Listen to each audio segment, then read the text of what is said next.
79 episódios depois, um ano de português suave, tudo começou a 15 de setembro de 2024 e que viagem foi esta? Foram muitas as expressões, muitas as dúvidas, os regionalismos, as lutas que muitas vezes até se instalaram em conversas de café ou até mesmo nas caixas de comentário de cada episódio, neste que é o programa que todas as semanas nos ajuda a descomplicar a língua portuguesa. Este é um episódio especial para celebrar um ano de aniversário. Somos mais do que o habitual, já vai perceber porquê. Sou João Costa e Silva, comigo está o José Rafael Lopes e, claro, o obra disto tudo, o ninja mais consagrado que a língua portuguesa já viu, Marco Neves, bem-vindo. Bem-vindos. Estamos aqui um bocadinho... Estamos nervosos hoje, podemos admitir. Nós temos muitas vezes dificuldade, ou muitas pessoas confessam que têm dificuldade em traduzir algumas expressões inglesas que nós usamos e que, por vezes, por facilidade, acabamos por usar. E há uma expressão inglesa que eu acho que tem uma tradução muito boa, mas que, por vezes, já ouço por aí, que é starstruck. Quando estamos a ouvir alguém que já conhecemos há muito tempo e hoje estamos um pouco assim. E ia-vos perguntar se tem alguma tradução como deve ser. Boquiaberto, talvez? Exato. Poderia ser. Há quem diga deslumbrado, mas deslumbrado tem sempre um pico de negatividade que eu acho que o Starstruck não tem, mas eu acho que... Temos de arranjar uma expressão que consiga aqui ao nosso convidado trazer isso. E quem é que temos connosco, que ainda não se pronunciou? Alguém que trata o humor por tu e que, no fundo, não gosta, eu acho que não gosta nada de apresentações pomposas. Ricardo Araújo Pereira, bem-vindo aqui ao Português Suave. Muito obrigado, eu é que agradeço o convite. Marco, depois qual será a melhor tradução para Star Trek? Seja qual for a tradução de Starstruck, que até é difícil dizer, não é? Eu acho que não se aplicaria, não é? No sentido em que eu não sou exatamente uma star. Veja a maneira como eu estou vestido. Acho que isso é... Cá em Portugal a estrela aqui é mais o Marco hoje. Exatamente. Não, isso sim. Aposto que na academia, no mundo da academia e dos... Aposto que nos linguistas, quando se reúnem, bichanam uns para os outros. Vai ali o Marco Neves. Ai, já viste o novo livro dali. Já viste a forma como ele abordou a gramática? Não, mas eu se perguntasse a alguém quem é que são as pessoas estrelas em Portugal, eu acho que o Ricardo Pereira depende da pessoa a quem perguntasse, acho eu. Eu fiz a experiência com o meu filho mais novo e lamento dizer que ele tem 12 anos e eu disse, conheces o Ricardo Pereira? E ele, não. Pois lá, está a ver, é isso. E eu, é isso. A tua cultura está a precisar Não dá nada, está ótimo assim, não prejudica o desenvolvimento dele. Mas agora já sabe, lá está. Ele já sabe quem é. E vai ouvir, Marco. Vai ouvir. Portanto, vai ter de saber. Entretanto, nós estamos aqui hoje para celebrar este um ano de português suave e decidimos fazer aqui uma maldade ao Ricardo Araújo Pereira, porque também já fizemos isto aqui no nosso programa. As palavras mais bonitas, as palavras mais feias. Ou podemos dizer menos bonitas também, da língua portuguesa. Ao Ricardo, se imaginas qual é que é a palavra que as pessoas votaram como mais feia do português. Mais feia? Sem asneiras. Sem asneiras. As asneiras estão fora do pois sim, bem, porque há umas que são muito pesadas, sim. Vocês fizeram uma espécie de sondagem? Eu fiz já há uns tempos, ainda antes do programa, e depois revelei. Sim. Eu posso dizer daqui a pouco. Quando... Sim, por acaso não tenho ideia de qual são. A mais bonita foi muito... Como é que eu ia dizer? Nós ficámos desiludidos na altura. Eu aposto que a mais bonita tem mais a ver com o significado. Sim, deve ser amor ou assim. É mais portuguesa, aquela palavra portuguesa. Saudade? Saudade, sim. A mais feia é... Posso revelar aqui? Podes. Badalhoco. Que para mim é a palavra mais bonita, badalhoca.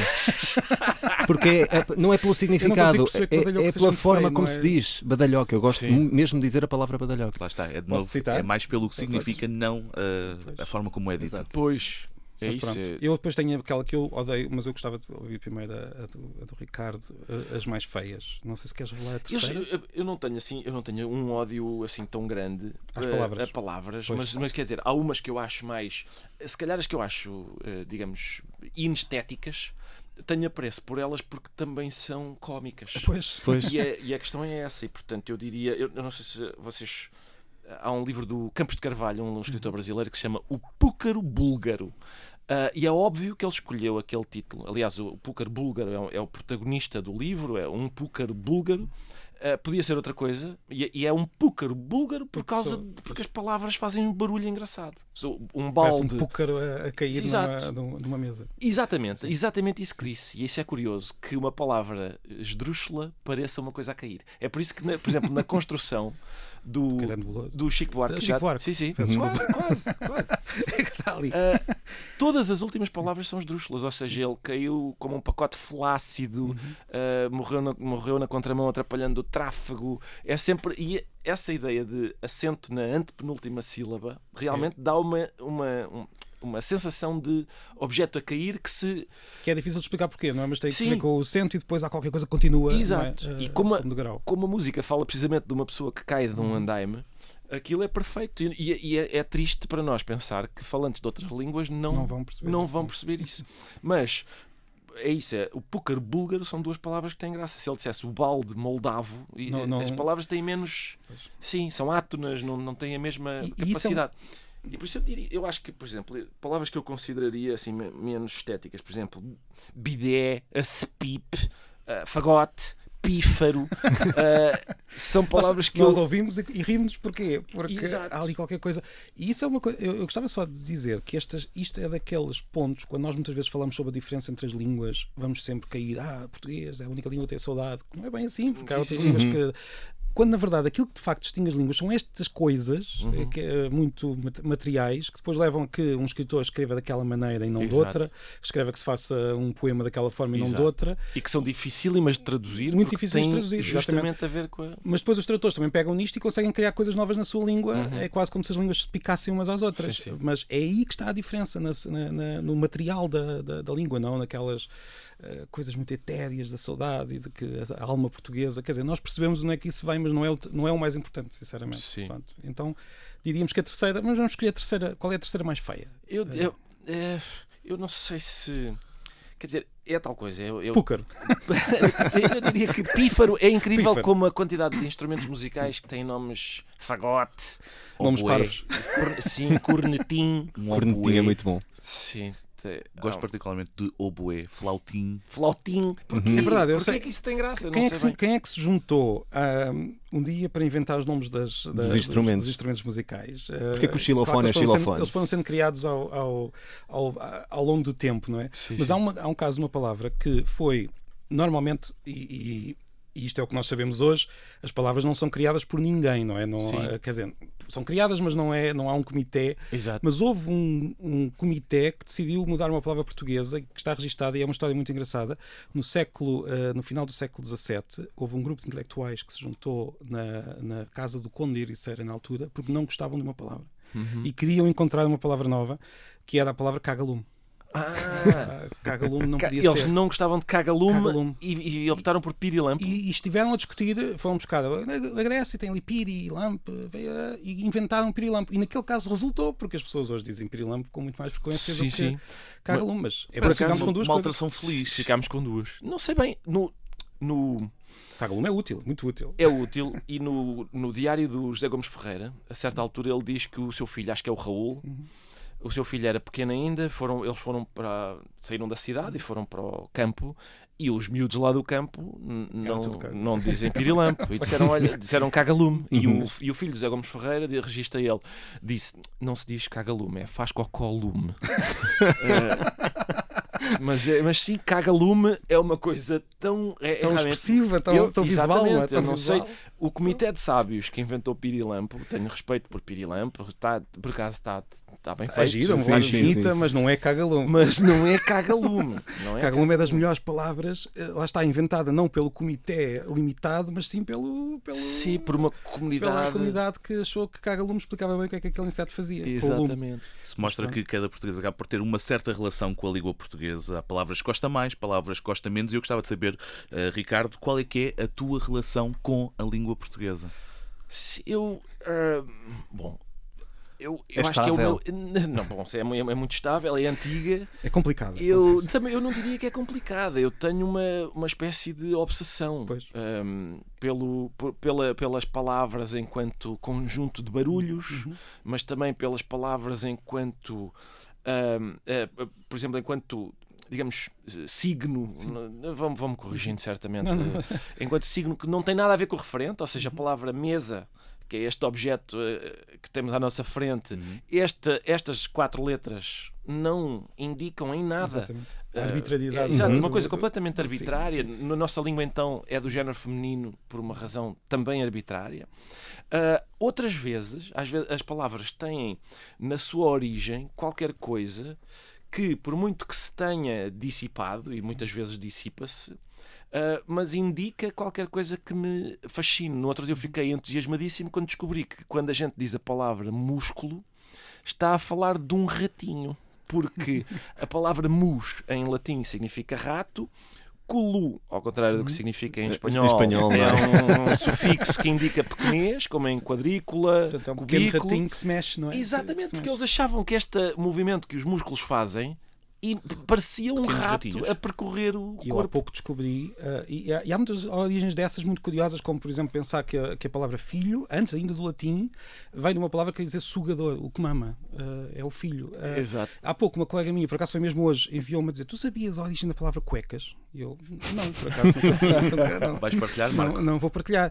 Aquilo vem de dois elementos, um latino, outro grego, culo, anos, e depois o ecas vem de domicílio, o domicílio do anos. Não posso. Isso é mesmo assim. É que às vezes há umas etimologias Exatamente. falsas. Não, mas esta, eu não fui ainda a todos os ao José Pedro, mas, não fui, mas assim, uma primeira análise muito rápida, aquilo pareceu-me ser legítimo. Eu vou ter de confirmar. Esta ligação Atenção, caricata. É o que eu vou fazer quando for para casa. A caminho de casa. Mas pronto, depois conversa também há as curiosa. etimologias falsas, como muitas vezes discuti. Há uma que acho muito curiosa, que é a ideia de que aquele grande palavrão que não podemos dizer aqui, porque isto é um problema familiar, que vem do do Gávea, bar, é completamente falso. muito Sim, falso. Da Gávea. Vem mais facilmente de carax, não é? De Exato, vara. há várias hipóteses, e Vara, essa provavelmente, sim. mas é completamente falso que venha dos descobrimentos, porque quer dizer, nós na literatura medieval já tínhamos lá os jugrais a dizer aquela Sim, palavra sim, e claro, queria claro. dizer órgão sexual masculino, Sim, claramente. sim, sim. Portanto, mas eu já tive muitas pessoas a dizer: mas a história verdadeira, a história falsa é muito mais interessante. E eu, mas se for por isso, Claro, sim. Inventa-se para tudo. Isso é- inventa-se outra coisa. Eu acho que esse é um problema que nós temos hoje, até do ponto de vista político, não é? Às vezes as histórias falsas são muito mais interessantes do que as Pois, verdadeiras. mas se for a questão de ser interessante, nós inventamos outra. sim, não, mas enfim. Meus caros, não falaremos para já de festivais na Alemanha, vamos falar de língua portuguesa, que é tão rica em trocadilhos e expressões populares. Isto para ti, Ricardo, também no teu ramo de trabalho, és humorista. Isto facilita, acredito que sim, ou complica ainda mais o teu trabalho? Não, eu acho que eu acho que enriquece, eu acho que é mais um fator. Eu acho que, aliás, a minha primeira obsessão, não sei se é a única, mas é certamente a primeira, é a linguagem, é a maneira como as pessoas se exprimem, é o facto de, por exemplo, quando nós temos por exemplo, quando eu ouço uma pessoa a dizer assim: eu estou farto de certas e determinadas pessoas.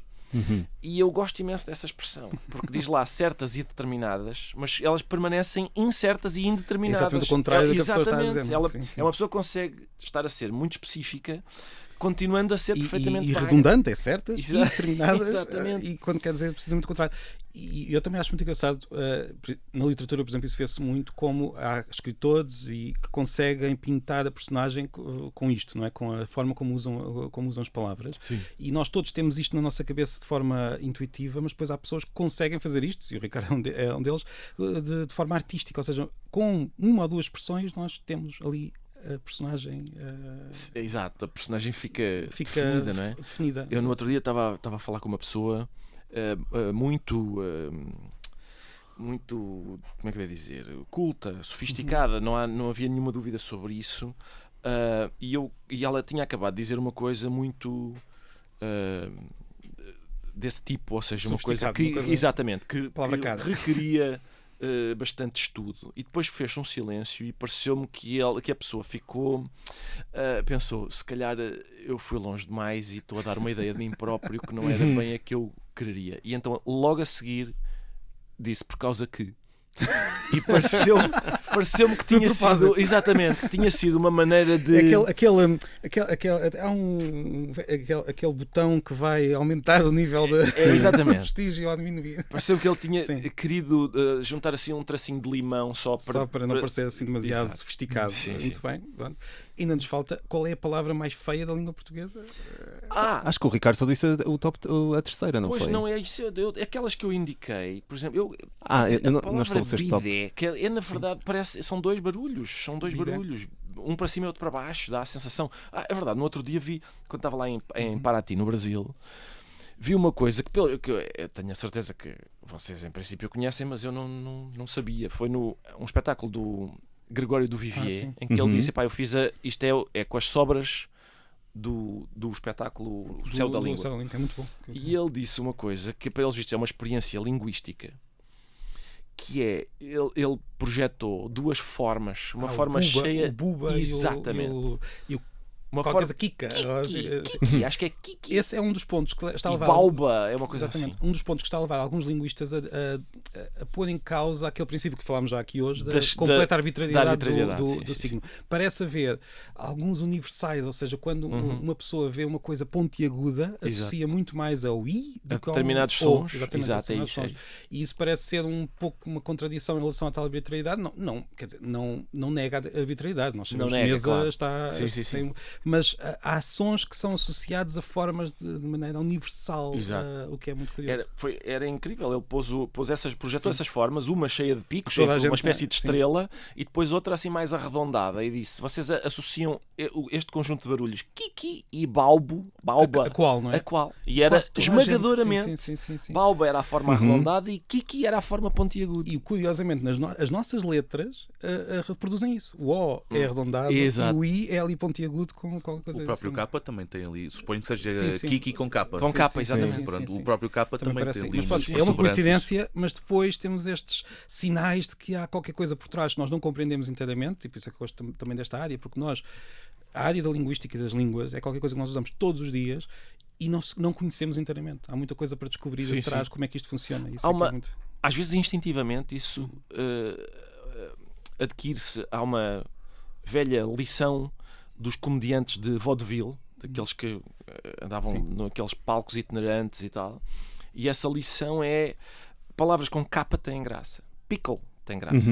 Tomato não tem graça, porque é átona e tal. E a palavra pickle é exatamente. Ou seja, palavras tem graça. palavras que tenham o som sim. E às vezes são vistas como feias, por outro lado, e nós sabemos, quer dizer, a própria palavra que os miúdos cocó parece sim. Coisa ali, esse é o melhor dos exemplos, no fundo. E eles gostam mais de cocó do que de xixi. O cocó tem aquela coisa de... Sim, o cocó tem outro estatuto, não é? Também tem aquela questão da forma como é dita, também está muito associada, da mesma forma que a Kiki, e recorda-me só... É tipo Bauba, é qualquer coisa que tenha ovo. O xixi também acaba por... estar bem ligado ao que depois acabas por fazer, não? Sim, depois é verdade. Isto são, no fundo. Isto foi a nossa promessa ao fim do ano deste programa, nós íamos dizer cocó. Eu sabia que a minha presença aqui ia fazer descarrilar. Eu apenas sigo as vossas indicações, meus caros. E falta-nos ouvir então, Ricardo, a terceira palavra. Pífaro, ou mais. Acho que é bidé. Não é? A palavra mais feia para ti. Talvez, sim, pois é pá. Eu tinha juntado aqui a spip e fagote, mas eu acho que ficámos com mais em bidé. E bidé depois tem aquela confusão que uma pessoa, quando não sabe, um americano, às vezes chega a um bidé e fica: o que é isto? Exato. Sim. É tão confuso para que eles. Isto serve? Eu posso só dizer que a minha já tinha dito aqui no outro programa, e aí eu descaio para a questão do significado do referente, digamos assim, é escarro. Escarro! Mas é uma boa escolha, porque realmente tem ali aquele tem. E o re, sim. depois por trás o referente, não é? Escarro, não há dúvida nenhuma que é uma das piadas. Aliás, a propósito disso, eu queria também vamos falar das mais bonitas, não é? Sim, vamos. É na segunda parte. É na segunda parte, ok, vamos a isso. Aqui há um senhor chamado, provavelmente o Marco, vocês conhecem certamente, eu não sei se conhecem, é um senhor do século XIX, desculpem, do século XVIII, um poeta alemão chamado Gottlob Wilhelm Burman, que odiava a letra R. Ele queria, o objetivo dele era tornar a língua alemã mais doce. A letra, atenção, como nós sabemos, acho que sabemos todos que a letra R não é culpada disso. E que o sonho comanda a vida. Exato. E ele odiava de tal forma a letra R, ele chamava-se Burman, durante anos, décadas, recusou, apresentava-se apenas com os dois primeiros nomes que não tinham R, escreveu poemas sem a letra R. Agora, a letra, reparem, nós temos a letra R em palavras que são consideradas bonitas, como amor, amanhecer, coração, primavera. Mas quase sempre é aquele R. Mas mesmo a palavra sussurro, que aliás indica o que é, não é? Sim, é sussurro. Tem a sua beleza. Claro que em alemão, os alemães são célebres por, quer dizer, aparentemente não falarem, atirarem-nos palavras à cara. Não é? Sim, de uma forma mais não tão simpática. Eu acho que é um pouco. Eu sei que eu não sei alemão, não é uma língua, mas por vezes ouço alguns alemães recitarem poesia e penso, bem, isto às vezes ainda. Sim. Mas é difícil. Nós associamos muito ali a certos discursos de certos personagens. Não há dúvida. Havia um sketch no Dana Carvey Show. Era um sketch muito simples. Era o Dana Carvey e o Steve Carell juntos e o sketch chamava-se Alemães Dizem Coisas Simpáticas. E era só isso. Eram eles os dois a dizer coisas muito simpáticas com sotaque alemão. Foi um prazer fazer babysitting ao Kevin! E era a demonstração prática de como, seja o que for dito com sotaque alemão, por muito simpático que seja, se torna agressivo. Isso é uma coisa, de facto, fascinante. Segunda parte, episódio especial de Português Suave, que hoje, dia 15 de setembro, comemora um ano de aniversário. O Marco Neves faz anos amanhã, portanto não vamos dar azar, não te vamos cantar os parabéns hoje, mas hoje temos sim para comemorar no fundo este marco no nosso programa, o Ricardo Araújo Pereira, que já nos fez questão de trazer o top 3 das palavras mais feias. Bidé ganhou, não foi? Acho que sim, Bidé ganhou. Mas Escarro ficou ali. Mas Escarro, não, atenção. Escarro, eu acho que Escarro é uma melhor escolha. Sim. Isto é uma lista infinita, no fundo. Porque se calhar vais a caminho de casa e vais encontrar outra palavra. É isso, sim. Te vai irritar. Posso comentar aqui uma coisa. Nós já fizemos episódios sobre as palavras feias e bonitas, e eu também já fiz vídeos nas redes sociais sobre este tipo de coisas. E há um fenómeno curioso. As pessoas têm muito, muito mais interesse pelas palavras mais feias do que mais bonitas. Sim. E isto tem algo a ver com a forma como a língua portuguesa nós usamos tudo, não é? E para o humor, então, as palavras feias são muito mais. São muito mais apelativas, sim. Eu acho que um bom método de nós percebermos se uma palavra é bonita ou feia é imaginar que a punhamos a um filho. Como nome? Como nome, sim. E realmente o escarro é óbvio que não podia ser. Com um filho talvez não, mas com um animal de estimação, com um gato talvez fosse possível. Mesmo assim, agora mesmo assim, o escarro. Um filho chamado Bidé, descabido. Um gatinho chamado Bidé não é tanto. Agora estás-me a pôr em trabalhos apertados. Mas carro não conseguimos. Mas a questão é essa, é que eu escolhi, as palavras que eu escolhi são inestéticas, digamos, mas têm um potencial humorístico. E essas, eu acho que essas para animais de estimação servem. Mas, por exemplo, ninguém diz escarro, anda aqui. Ninguém faria isso. E badalhoca. Pois, é que agora estou a ficar em trabalhos apertados. Porquê? Porque há bocado disse que badalhoca era a palavra mais bonita para mim e agora estou a pensar em pôr o nome ao filho. e acho que não era tão quando bom. Quando o professor fizesse a chamada, eu acho que sim. E era logo dos primeiros. E a pessoa dizer, não há uma relação entre o referendo e o referendo. Não, por isso não sou Eduardo, Eva... Escarro, Fábio. Era uma chamada engraçada. Eu já tive um aluno com um apelido, eu espero que ele não esteja a ouvir agora, porque ele, quando eu fiz a chamada. Era tão mais se estivesse. Quando fiz a chamada a primeira vez, ele. Não, eu estava a fazer chamada e ele chamava-se. Eu não vou dizer o primeiro nome para também não. Pão Mol. Manda aqui um abraço ao Pão Mol. Ifan? Ou. Por acaso não me lembro, mas eu acho que era separado.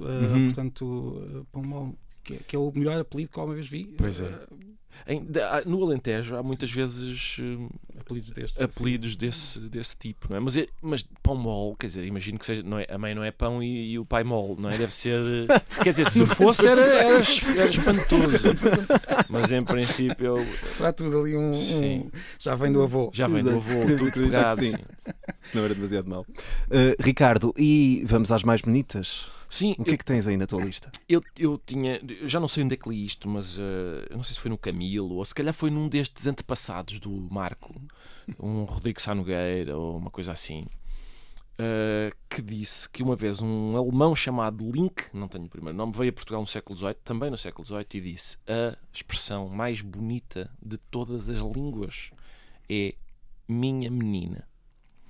Ele disse: nunca tinha ouvido nada tão doce. Em português. Nunca tinha ouvido nada tão doce como a expressão portuguesa minha menina. Eu lembro, tinha lido isso, e depois, quando Portugal ganhou o Festival da Eurovisão, eu estou ainda hoje convencido de que uma das razões para a popularidade daquela música foi porque a Luísa Sobral, inteligentemente, foi buscar uma quantidade enorme de palavras em português que são sedutoras para falantes de outras línguas, como, por exemplo, está lá devagarinho, está lá minha, também é na expressão minha, expressa, está coração, meu sozinho, bem meu bem. Ou seja, há ali uma quantidade de coisas, como por exemplo esses sons nasalados em coração e bem, que as pessoas não precisam compreender para. Exato, para e devagarinho, esse tipo de coisas. Eu acho que ela foi, se não foi propósito, é uma sensibilidade artística. Que a canção tem ali uma toada.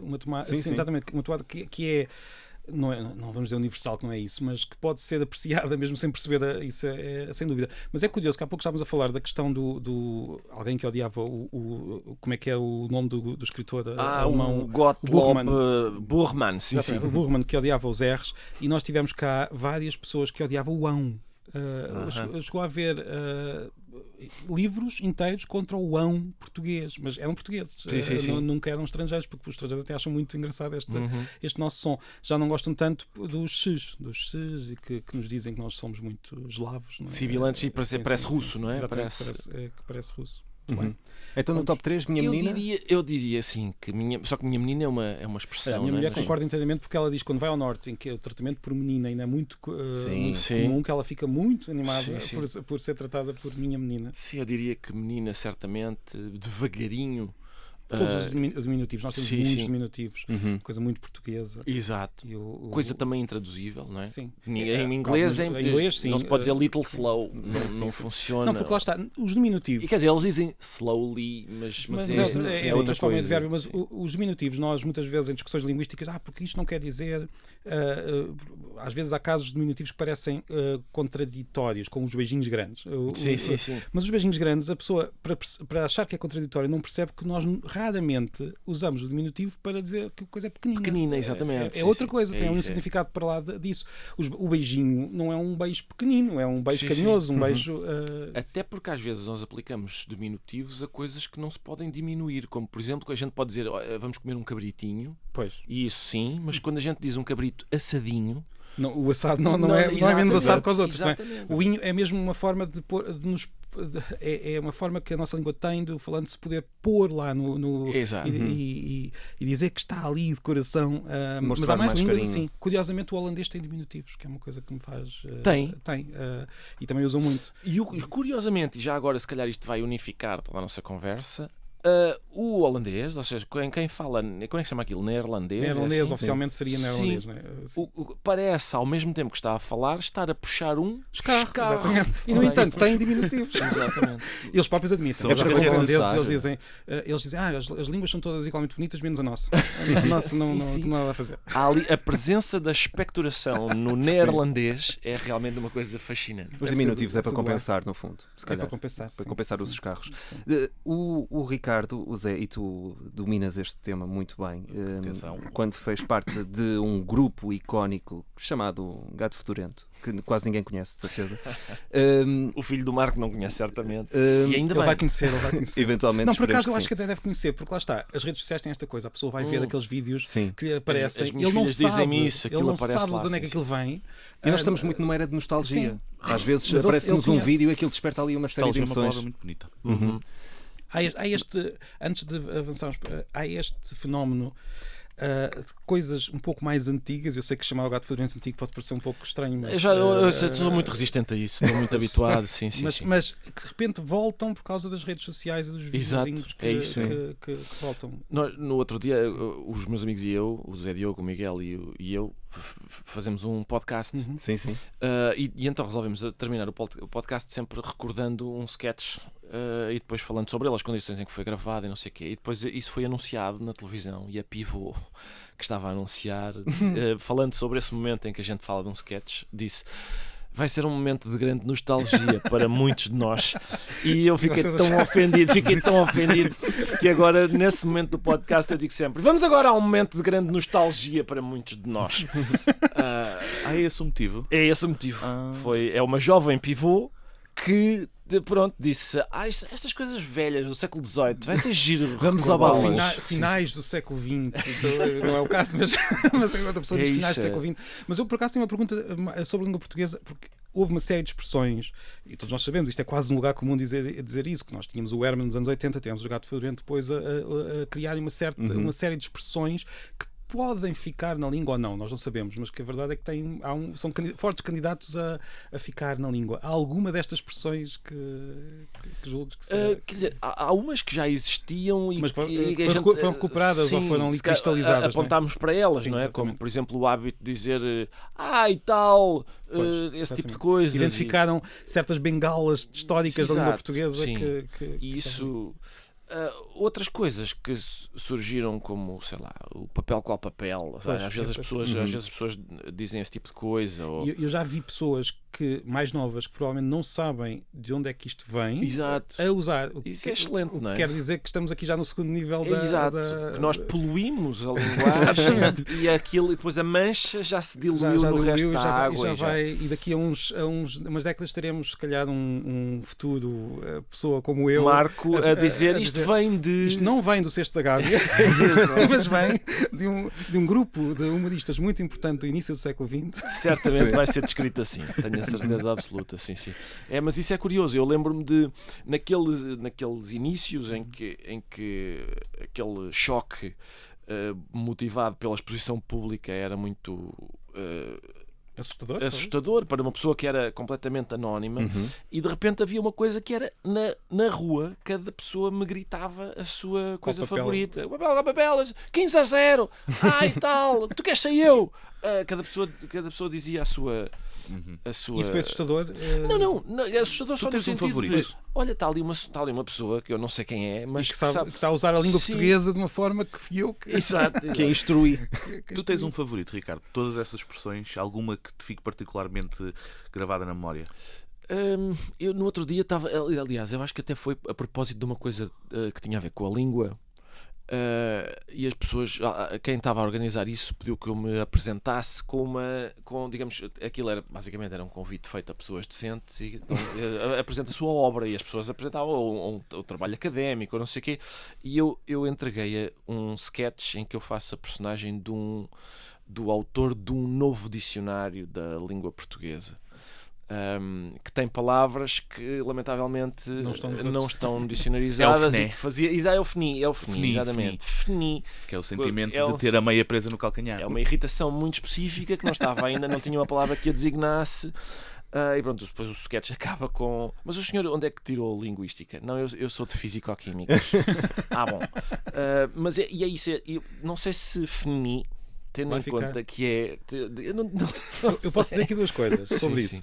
Quando há até livros inteiros sobre palavras que foram cunhadas de propósito, e a verdade é que se uma pessoa cria a palavra a pensar esta palavra faz falta, raramente ela é isso, não é? Não vai resultar. Agora, se a pessoa sem querer ali há um caso muito famoso do Big Bang, o termo para aquele facto científico, que foi a grande explosão que criou o universo. Um astrónomo que estava, que eu agora não me lembro, agora não me lembro do nome, os nomes escapam, mas ele estava num programa de rádio a tentar descrever esta teoria que ele não acreditava nela, a dizer eles acham que houve ali um Big Bang, e de repente aquele nome pegou, e hoje nós usamos. Ou seja, por um detrator da teoria, exatamente, é ele que cunha a expressão que depois vai... Que ele não queria, sim, quer dizer, claro. E ficou famoso.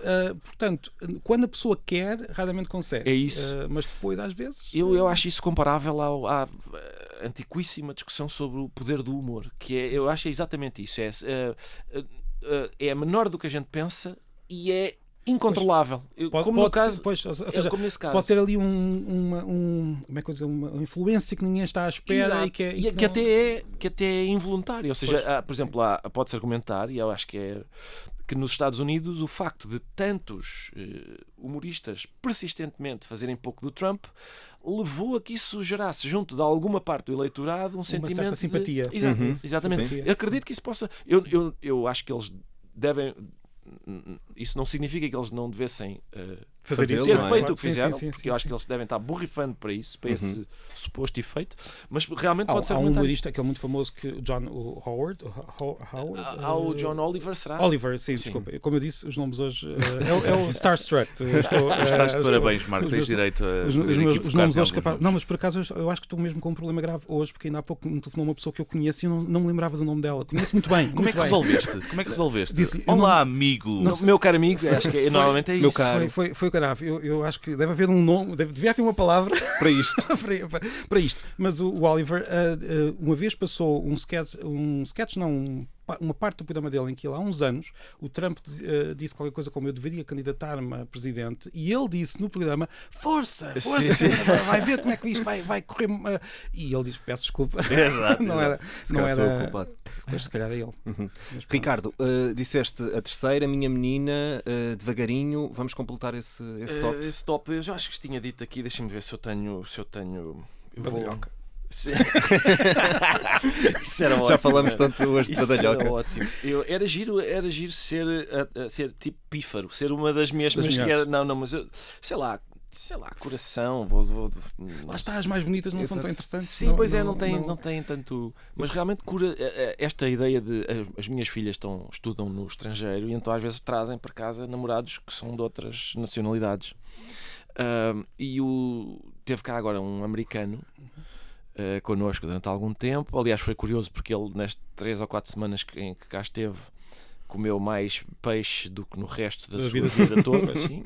Conheceu sardinhas, outra boa palavra, aliás, sardinhas, e adorou aquilo. É muito fácil impressionar, por exemplo, americanos com gastronomia em geral e sardinhas em particular. Mas a dificuldade que ele tem para compreender que o som é possível fazer. Eles não consegue fechar o nariz, não é? Não consegue, e ele achava que fazia-lhe lembrar um carro a alta velocidade que passa por nós. Okay. Era isso que lhe fazia. Era isso que a palavra João, por exemplo, lhe fazia lembrar. Sim. E conseguiu depois. Não consegue. Aquilo vão de ser anos de tentativas. Pois é, curioso como nós temos sons que dizemos todos os dias e há outras pessoas que. E lá está. Fisicamente nós não somos diferentes. Exato. Há ali o treino de muitos anos para conseguirmos fazer isto. Eu posso dizer já agora, como disse há pouco, a minha mais odiada, não é odiada, a que achaste mais feia. A que eu gosto mais e também já disse aqui uma vez, por isso isto é uma recuperação do que fomos dizendo, é azul, sim, mas, sim. Por vários motivos. Acho que o som é bonito, a cor também gosto, mas principalmente, não futebolisticamente já agora, aí somos colegas, mas também pela história, porque é uma palavra que, sabendo a história, nós sabemos que ela vem do persa porque havia uma rocha que era minerada nas minas do Afeganistão há mais de 10 mil anos. Esta rocha depois o lápis lazuli foi sendo transportada pelas rotas da seda, pelo árabe, depois do árabe foi para o latim e depois do latim chegou ao português. Esta história acaba por ser é quase impossível depois não querer que aquela palavra seja bonita, e ela é bonita também, independentemente da sua origem. Fica dito. Quando depois com outros variantes de azul é que mais complicado. Em que sentido? O azul marinho, o azul petróleo, azul turquesa. O meu espectro cromático não consegue encaixar. Ficamos só com o azul. Sim. Ricardo, se tu pudesse inventar uma nova palavra portuguesa. Então temos o tal fini. Sim. Pois mas sem ser estas que já eu tenho inventado várias, às vezes na gíria. Sim, às vezes, por exemplo, eu ontem inventámos uma. Nós estávamos a falar sobre sobre um antigo primeiro-ministro que está com problemas na justiça. Não sei se já ouviram falar. É um grupo relativamente... Exatamente, mas era um mais específico e o que acontecia era que ele... Estávamos a verificar que muitas vezes ele é apanhado a dizer uma coisa e depois faz uma interpretação daquilo que disse que... não é exatamente aquilo que nós estamos à espera. E então nós inventámos um dicionário, como há os dicionários de português, inventámos um dicionário de português. Só exatamente, porque aquela é a linguagem, era aquela linguagem, pareceu-nos que português era um nome temos aqui apropriado. Por acaso esse primeiro-ministro que estávamos a falar tem uma forma de falar muito própria. Não, até é aquela cadência, não sei se é para hipnotizar ou e para levar as pessoas a acreditar numa determinada narrativa, mas sim, tem ali uma cadência própria. E mais, mesmo não só a ver com o tom, eu também gosto muito do tom, ou seja, a ideia de das pessoas que integram determinada classe profissional saberem, na minha profissão fala-se desta maneira, com esta musiquinha, ou seja, eu sei que se eu trabalho num supermercado, quero chamar um patinador à caixa central e eu digo, patinador à caixa central. É esta a música que eu uso. Se eu estiver no Parlamento, vou falar de outra maneira, ou no palco de um comício para mobilizar as pessoas, adoto esta música. E assim sucessivamente. Mas o Sócrates, além da musiquinha dele, tem ainda quando ele quer falar, por exemplo, das calúnias que são lançadas contra ele usa muitas vezes, isto é um lamaçal de vitupérios. Ou seja, tem ali um dicionário muito próprio, não é? Sim, sim, sim. Mas já, há pouco já tínhamos falado disso, esta forma como nós usamos a língua para comunicar, mas não é só, quer dizer, isso acaba por ser quase tão limitativo quando as pessoas dizem a língua serve para comunicar. A língua também nos identifica por a profissão, o grupo, a terra, o grupo de amigos, e isto é também material literário. O material literário não é só as palavras, é também a forma como as pessoas falam. Isso, nesse sentido, o Ricardo faz literatura. Não é? Sim. Bom, quer dizer, é assim, é num sentido mesmo muito específico, mas sim, eu lembro-me de muitas vezes quando estou a ler o Camilo, ou às vezes até a Queda de um Anjo tem isso de forma sim. Tem aquelas cenas no Parlamento em que a pessoa sabe que está nem precisava é isso, ele fica definido, por exemplo, o Calixto Eloy fica definido pela maneira como intervém assim como os seus adversários. Atenção, há um capítulo da Queda de um Anjo que se chama Virtuosas Parvoiçadas, que é um título. Exato. Conhecia. Sim, mas eu lembro-me de muitas vezes apanho ali expressões da minha avó, que era uma pessoa que tinha, sei lá, terceira classe. E eu encontro Estava no Camilo. Exatamente. Porque há aqui um fenómeno, e isto agora dava para outro programa, podíamos ter uma certa uniformização. Eu não acredito, até porque há sinais que não é isso, não é propriamente uma diminuição do vocabulário, mas uma uniformização do vocabulário pelo país todo. E o português rural está a desaparecer. Às vezes até a sintaxe, não apenas o vocabulário, sim. a própria está a ser cilindrado pelo português urbano, porque tem mais prestígio. Exato. Quer dizer, e acabamos por perder esse português que nós vemos ainda no Camilo, que associamos. Por exemplo, coisas como o verbo sentir significar ouvir. Eu não te senti chegar que tem uma dimensão de... E curiosamente depois vamos encontrar esse mesmo verbo noutras línguas latinas, o catalão é um caso, em que ainda quer dizer ouvir os mesmos verbos. Isso também é muito curioso. Mas pronto, isto agora já dava aqui para fazermos uma nova temporada. Já dava para outro, não era? Mas pronto. O nosso tempo chegou ao fim. Agradecer ao Ricardo Araújo Pereira que veio aqui ao Português Suave. Muito obrigado. Eu que agradeço, obrigado. Episódio especial. Esperemos que até casa encontres mais algumas quantas palavras que te irritem e que voltes. Agora vamos todos investigar as cuecas. Uma outra vez. Vamos todos investigar cuecas. Sem dúvida. Um agradecimento especial também temos de fazer neste dia à Filipa Duarte e ao André Maia, que enquanto dupla em setembro de 2024, no ano passado, aliás, começaram esta viagem contigo, Marco. Parte deste sucesso Fica um abraço. também se deve a eles. E por último, mas não menos importante, agradecer a ti, Marco, pela irreverência, vontade, forma descomplicada de nos explicar o português. Aprendemos sempre muito contigo e no fundo também nos divertimos, que é sempre o mais importante. E prova disso é este episódio que tivemos aqui hoje, a Rádio Observador, o Português Suave, os ouvintes e nós, eu e o Zé.